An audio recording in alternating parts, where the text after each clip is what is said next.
Hello students, Marathi shorthand 80 words per minute, ready for dictation. स्वयंरोजगार म्हणजे स्वतःने निर्माण केलेला रोजगार.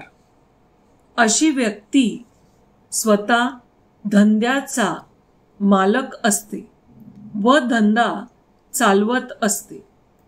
स्वयंरोजगाराद्वारे निर्माण केलेला व्यवसाय हा उत्पादनासंबंधित, खरेदी विक्री व्यवहार संबंधित, शेतीशी निगडित असू शकतो. अशा व्यवसायामध्ये सर्व निर्णय ती व्यक्ती स्वतः घेते व निर्णय अंमलात आणते. स्वयंरोजगार करणारी व्यक्ती आपले संपूर्ण कौशल्य व ज्ञान याचा वापर करून दैनिक जीवनमान व गरजा भागवित असते. भारताची लोकसंख्या प्रचंड वाढलेली असल्यामुळे अनेक कारणास्तव या प्रचंड लोकसंख्येला नोकऱ्या, रोजगार मिळवून देणे शक्य नसल्यामुळे स्वयंरोजगाराकडे वळणे आवश्यक ठरत आहे. भारतीय लोक मुळातच कुटुंबाला प्राधान्य देत असतात.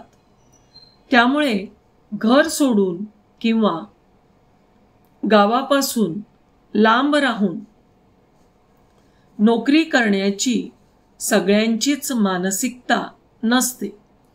त्यामुळे अशा व्यक्तींसाठी घराजवळ किंवा गावातच केलेला स्वयंरोजगार उपयुक्त ठरतो. सध्या दिवसेंदिवस बेरोजगारांच्या संख्येत वाढ होत असल्यामुळे व त्या प्रमाणात नोकऱ्यांची निर्मिती होणे शक्य नसल्याने अनेकांना नोकरीसाठी वर्षानुवर्षे वाट पाहत बसावे लागते. तरीसुद्धा नोकरी मिळत नाही. त्यामुळे आयुष्यातील उमेदीचे दिवस व्यर्थ जातात.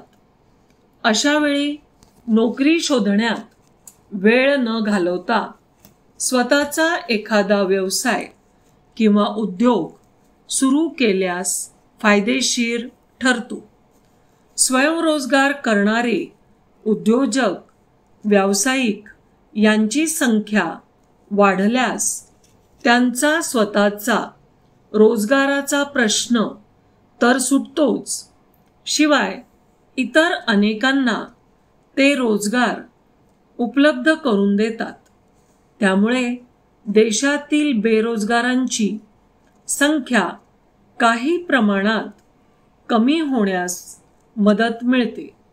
म्हणूनच स्वयंरोजगाराची गरज आहे. आपल्या देशात अनेक लोक जे शिक्षित नाहीत पण त्यांच्याकडे वंश परंपरेने चालत आलेली काही मूलभूत कौशल्ये आहेत.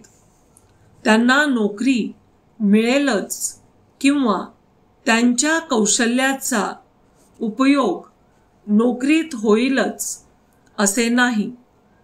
त्यांच्या कौशल्याला व गुणवैशिष्ट्यांना योग्य वाव मिळवण्यासाठी व उपजीविकेचे साधन म्हणून स्वयंरोजगार फायदेशीर ठरतो. स्वतःची कल्पकता आचरणात आणता येते. देशात लघु उद्योगांची वाढ होण्यास मदत मिळते. Thank you students.